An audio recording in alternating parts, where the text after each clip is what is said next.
আসসালামু আলাইকুম ওরহমতুল্লাহি ওবরাকাতুহু ইউটিউব চ্যানেল ভিডিএম ইটিসির পক্ষ থেকে আপনাদেরকে স্বাগতম জানাচ্ছি। বন্ধুরা, আজ আমি রিমোট কোড দ্বারা কীভাবে যে কোনো এলইডি এলসিডি প্যানেলের মধ্যে রেজুলেশন সেট করতে হয় সেটা দেখানোর চেষ্টা করব। ভিডিওটা না টেনে শুরু থেকে শেষ পর্যন্ত দেখেন, ইনশাল্লাহ আপনাদের কাজে আসবে। তো বন্ধুরা, এই যে কার্ডটি দেখতে পাচ্ছেন এটি হচ্ছে M53, যার ভার্সন হচ্ছে 5.1। এটার মধ্যে 3টি জাম্পার দেওয়া আছে। যে কোনো প্যানেলের সাথে যে কোনো জাম্পার আপনারা ভোল্টেজ মোতাবেক এটার মধ্যে জাম্পারটা কানেক্ট করে রাখবেন। তো যাই হোক বন্ধুরা, আমি যে ডিসপ্লেটা ইউজ করতেছি সেটা হচ্ছে 5 ভোল্টের ডিসপ্লে, সেজন্য আমি 5 ভোল্টের রাখবো। যদি 5 ভোল্টের জায়গায় আমি 12 ভোল্ট রেখে দিই তাহলে ডিসপ্লেটা পুড়ে যাবে, শর্ট হয়ে যেতে পারে। সেজন্য এইগুলো আপনারা খুবই কেয়ারফুলভাবে কাজ করবেন। 5 ভোল্ট হলে 5 ভোল্ট দেবেন। আর যে এলবিডিএসটা আছে এইটার কানেকশনটাও আপনারা দেখে শুনে দিবেন। আর এইটার সাথে আমি এইটি ড্রাইভার বোর্ড ইউজ করছি মাল্টি। এইটা দিয়ে আমি ব্যাকলাইট জ্বালাবো, অর্থাৎ এলইডি লাইটগুলো জ্বালাবো।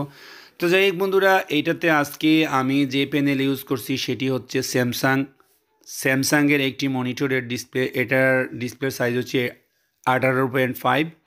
এটার রেজুলেশন হচ্ছে 1366 এটা কীভাবে মারবো আজকে আমি, কোনো কম্পিউটার ছাড়াই মারবো, কোনো ল্যাপটপ ডেস্কটপ কোনো প্যানড্রাইভ ছাড়াই এটাতে আমি ইনস্টল করব। কীভাবে রেজুলেশন আপনারা শুধু দেখতে থাকেন। যে কোনো ডিসপ্লে হোক, এই কার্ড যদি আপনার পাশে থাকে, আপনার হাতে থাকে, তাহলে আপনি যদি এটাতে ইউজ করেন তাহলে আপনারা শুধু রিমোট দিয়ে এটাকে কন্ট্রোলিং করতে পারবেন। অন্যান্য বোর্ডের মধ্যে আমরা কন্ট্রোল করতে হলে সফটওয়্যার ইনস্টল করতে হয় কম্পিউটার দ্বারা, ল্যাপটপ দ্বারা, এবং তারপরে এক্সপোর্ট করতে হয় পেন ড্রাইভে, তারপরে এটার মধ্যে ইনস্টল করতে হয়। অনেক সময় দেখা যায় সফটওয়্যার নিচ্ছে না, অনেক সময় দেখা যায় রেজুলেশন মিলতেছে না, অনেক সময় দেখা যায় রেজুলেশন নষ্ট হয়ে গেছে, আঁকাপাকা হয়ে গেছে। তো যাই হোক বন্ধুরা, এই যে বিন প্রবলেমটা আছে এইটাতে আমরা আর লাগবে না। এই কার্ডটি যদি আপনার হাতে থাকে, এই কার্ডটি যদি আপনি যে কোনো বোর্ডের মধ্যে যে কোনো ডিসপ্লের মধ্যে ইউজ করেন, যে কোনো প্যানেলে ইউজ করেন এলইডি এলসিডি, তাহলে আপনারা রিমোট দিয়ে এটা ড্রাইভিং করতে পারবেন, অর্থাৎ রিমোট দিয়ে এটা কন্ট্রোল করতে পারবেন। বন্ধুরা, এটার সাথে শুধু রিমোটটা মিলে থাকে, কার্ডটার সাথে শুধু রিমোট থাকে, কার্ড ড্রাইভার থাকে না, সেন্সার বোর্ড থাকে না। এটা আপনারা আলাদাভাবে নিতে হয়, আমরা আলাদাভাবে নিতে হয়। তো বন্ধুরা, এখন আমি বোর্ডটা চেক করব কোন অবস্থায় আছে।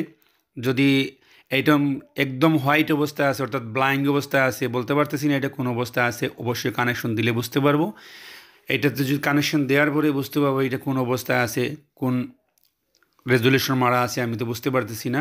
তো যাই হোক বন্ধুরা, এখন আমি এটাতে পাওয়ার দেব, পাওয়ার দিলে বুঝতে পারবো, পাওয়ার দিয়ে অন করবো, অন করার পরলেই বুঝতে পারবো এটা কোন অবস্থা। যাই হোক বন্ধুরা, এটাতে মেবি কোনো রেজুলেশন মারা নেই, সেজন্য এটি হোয়াইট হয়ে আছে।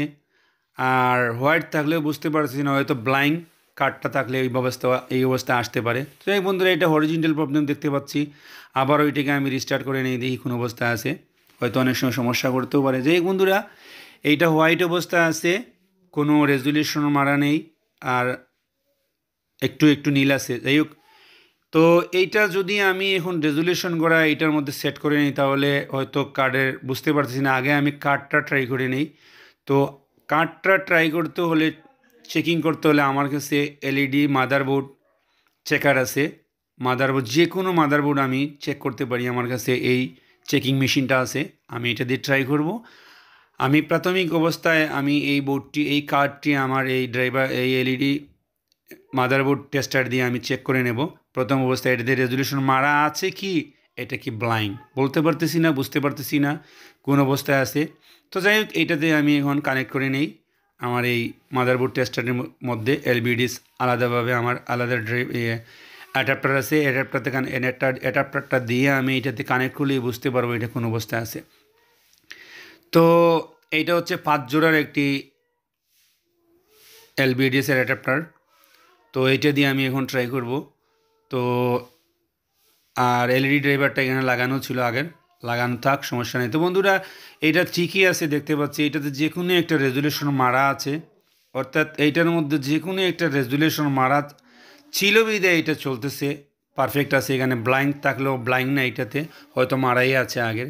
তো যাই হয়তো আমাদের এই প্যানেলের সাথে শ্যুট হয়নি। তো এখন আমি এই প্যানেলে কিভাবে মারবো আপনারা দেখেন। তো বন্ধুরা, এইটার ফ্যাক্টরি কোড হচ্ছে, এই কার্ডের ফ্যাক্টরি কোড হচ্ছে ইনপুট 2580। আর আমি এখন এইটাতে রেজুলেশন মারবো, একদম সিম্পল রেজুলেশনের সিস্টেম। এটিতে একদম সিম্পল, ভলিউম কমাতে হবে না, বাড়াতে হবে না, শুধু আমরা কি করতে হবে ইনপুট চেপে, অর্থাৎ ইনপুট চেপে 0755 তারপরে আমাদের রেজুলেশন মারব। ইনপুট 0755 তারপরে আমাদের 1366। ঠিক আছে, আশা করি এটা রেডি হয়ে যাবে বন্ধুরা। যাই হোক বন্ধুরা, যদি কথার ফাঁকে ভিডিওর কলা কৌশলে কোনো ভুল ভ্রান্তি হয়ে থাকে প্লিজ ক্ষমা সুন্দর দৃষ্টিতে দেখবেন। ওয়া আখিরু দাওয়ানা আলহামদুলিল্লাহি রাব্বিল আলামিন। আসসালামু আলাইকুম ওয়া রাহমাতুল্লাহি ওয়া বারাকাতুহু।